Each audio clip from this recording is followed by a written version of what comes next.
conditions, It it's happens. a very tenuous thing. It certainly is. Nice to see, though, that things had calmed down just a little bit yeah. from where Diana was. Right now, we're going to head on over to Lisa Carberg and Ryan Hanrahan to answer some more of your questions. A lot of good Facebook questions. Absolutely. But I got to ask you, everyone's buzzing about this wind gust in New London. What happened? Yeah, Groton New London Airport just gusted to 75 miles per hour. So that's a gust above hurricane strength in New London, which is far exceeded what we saw in Irene in that area. So southeastern Connecticut, and we also saw a wind gust on Great Gull Island, which is in Long Island Sound, not too far from Fisher's Island near the race, of 75 knots, which if I do my math right is about 85 miles per hour. Wow. So just offshore, these winds very impressive, and for sure southeastern Connecticut at this point is getting nailed. Oh, where's this picture? That's Old Saybrook. That's Old Saybrook Point. Yeah, okay. right near the dock and dime. Saybrook Point, we're looking at inundation that's almost similar to what we did during Irene. We're getting there. If you remember Jeff that morning standing there getting blown around.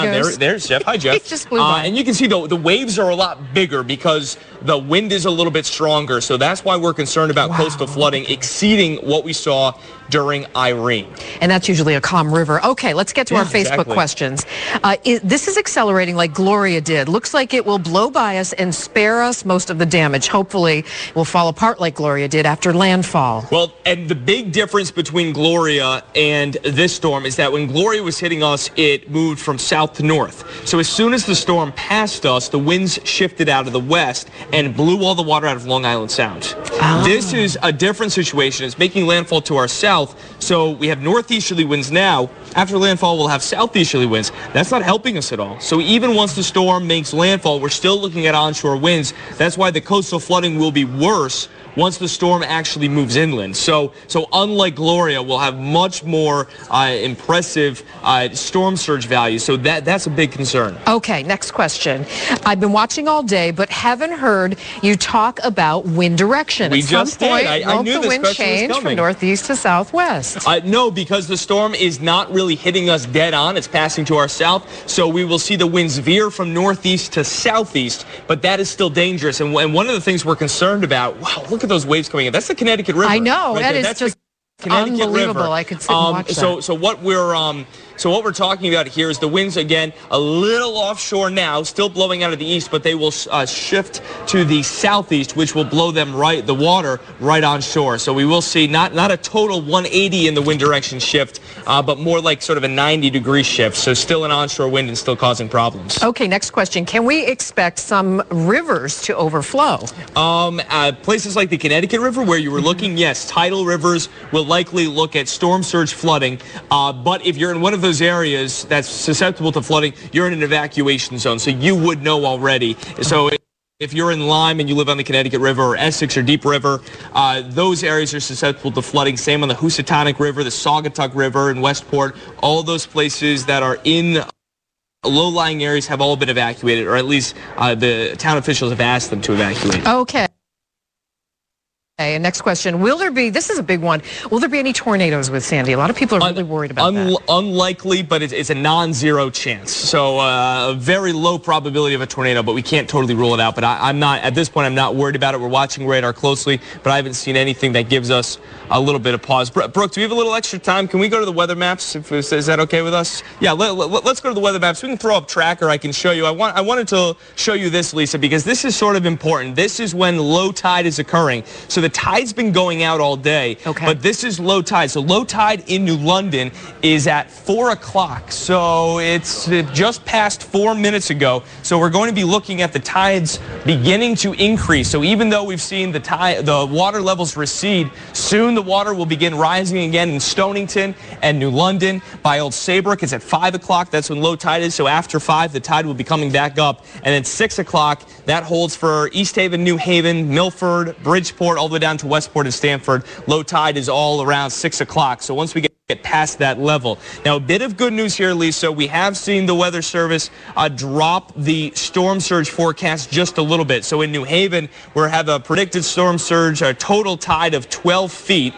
Which would still be above Irene. So for people in East Haven that flooded during Irene, you'll likely flood again. But this is a little bit lower than it was a few hours ago. So that's a little bit better news. In Stamford, though, not So they've kept the forecast the same, which would be a record-breaking flood, which would exceed the hurricane of 1938 there in Stamford. So some areas will look at record flooding. And the other thing to keep in mind as well, just because you have a tide at a certain level, if you have bigger waves on top of it, that tide becomes more destructive. So with the wind stronger and the higher waves, like Jeff was mentioning in Old Saybrook, that will do more damage with a similar level.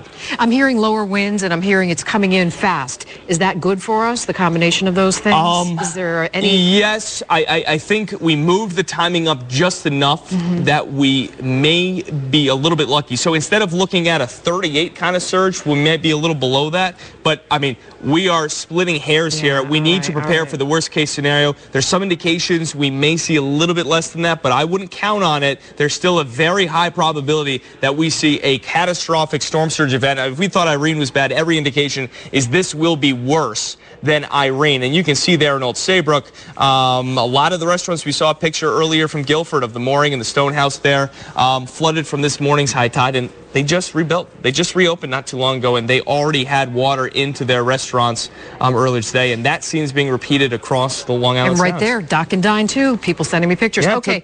Final question. Are we still getting the worst side of the storm? I think I'm going to answer this one. Yes. Isn't the right side always the worst? Yes, we are. The right side is the worst. The left side, D.C., Delaware, they'll get about a foot of rain. We will get all the wind, and we will get all the storm surge. All right. Great answers, Ryan. Thank you. All right, Keisha and Jerry, back to you guys. Lisa and Ryan, thank you. You have plenty of questions. We have questions too. We will continue to answer them throughout this storm. Some questions answered in Milford this afternoon by the mayor, who held a news conference. Deborah Bogsty was there. She joins us live from Milford. Hi, Deb.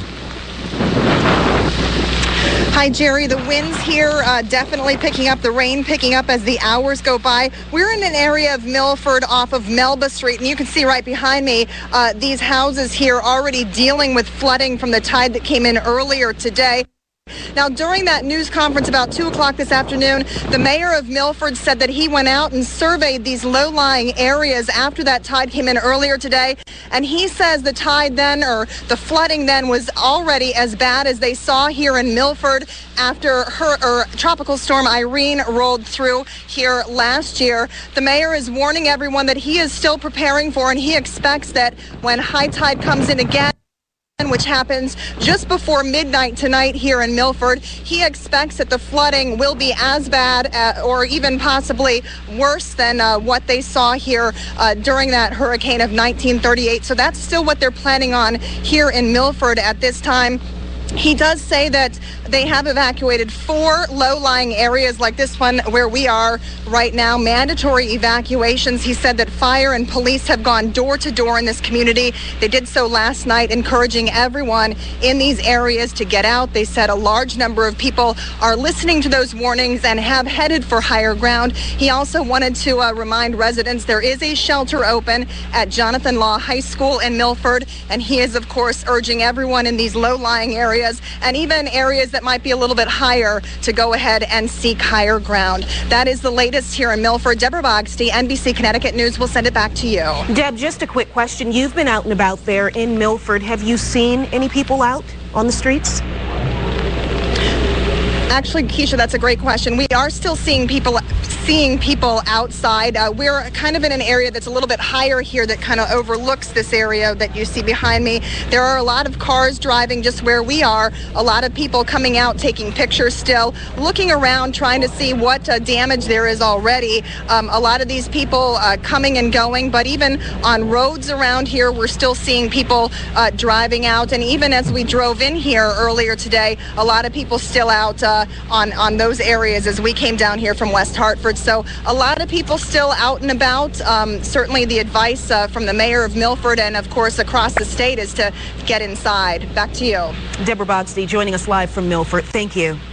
We want you to keep the Facebook questions coming, by the way. We have our laptops up and running. We have the NBC Connecticut page, which we'd love you to like. We have our own pages, which you're free to like as well. So we're also on Twitter. So let's keep the dialogue going, because the information that you send us is just as valuable as anybody else's. It certainly is. Of course, we are busy here in the studio, but our team of reporters busy out across the state. We have a team of reporters across the shoreline. We have reporters inland. We're going to take you now to Chris Coffey. He brings us the very latest from Morris Beach in West Haven. I want to show you just how strong the wind is here in West Haven right now. I'm on one of the public beaches near Chick's Seafood Restaurant. I'm struggling just trying to walk towards you. Take a look over here at these waves. Choppy waves, big waves. They're not humongous waves just yet. No telling how high they will get as Sandy gets closer. But this is the scene right here in West Haven, one of the public beaches. Earlier we caught up with some people who wanted to take a look at it for themselves. We live actually right a block in, so we're just checking out where the water is right now just to see how close it's going to get in if we have to worry about flooding. Have you ever experienced something like this here in West Haven before? Yeah, in West Haven. This is my first time. And we also spoke to some people who live here in West Haven who say during Tropical Storm Irene, this beach was covered and the water came all the way over the road and into the parking lots back there. We'll keep you up to date on everything going down here on the shoreline. I'm Chris Coffey. Now back to you. I got to tell you, Chris Coffey's a big boy, and if he's having trouble standing up, then you know the winds are blowing. That tells the story. We're going to take a quick break. We'll be right back.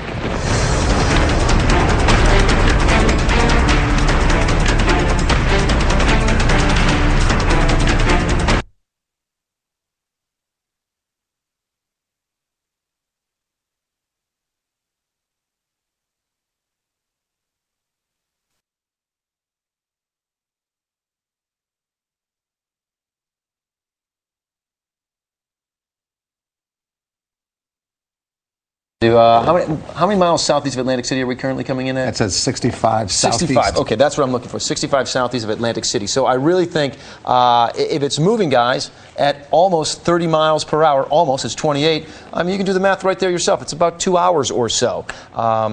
So what I'd like to do now, let's just move a little forward here if I can get the track and show you how we see things coming out. Because I want to do a little comparison, all right? We have it moving on shore, they think, as a Category 1 hurricane. Then Tuesday morning, still blowing strong tropical storm force winds at 70 miles per hour, as it would be now moving inland, we think somewhere around eastern Pennsylvania, then sort of swooping up through central Pennsylvania by Tuesday night. And Wednesday, 8 o'clock in the morning, it's still blowing a 40-mile-per-hour wind, which is still a tropical storm force wind. That's Wednesday morning as it's approaching the Pennsylvania-New York line. If we could, what I'd like to do right now is I'd like to bring up a satellite image. That's my friends in the weather office there. Guys, thank you so much. Now, I'm going to ask you guys to be my hands for me because I can't do it out here while I'm on TV. I want you to zoom in. I want you to find the center, and I want you to time that out. So we're having it come on shore in about an hour and 22 minutes. Now, again, we're doing our best with our instrumentation that we have in the weather office to find the center of the storm. Right now, it looks like it's cloud covered, so you don't actually see an eye. It may be a little bit to the east of that, so I think a 2-hour time frame is a pretty good bet. Sometime between 5 and 6. This thing rolls on shore. Again, a huge rainmaker south of that line where you could be seeing rainfall totals, say like Cape May into Delaware of, it's possible to see 10 to 12 inches of rain, if not more. Irene, again, gave us 11 inches of rain. For those of us here in the tri-state area, especially north of that line, not the biggest rainfall totals we've ever had with a storm, but I do believe firmly that we're going to have the biggest storm surge we've ever had with a storm like this. It's forecast right now to be a record setter. We have not had a hurricane make landfall in 100 years. Over 100 years, and this looks like what we're on track to do right now, guys. So that's the latest. And again, I want to just stress that I will have new information and new numbers, and it is going to be all important. The next forecast that I get from the National Hurricane Center, let's just say I usually get it 10 minutes before the hour.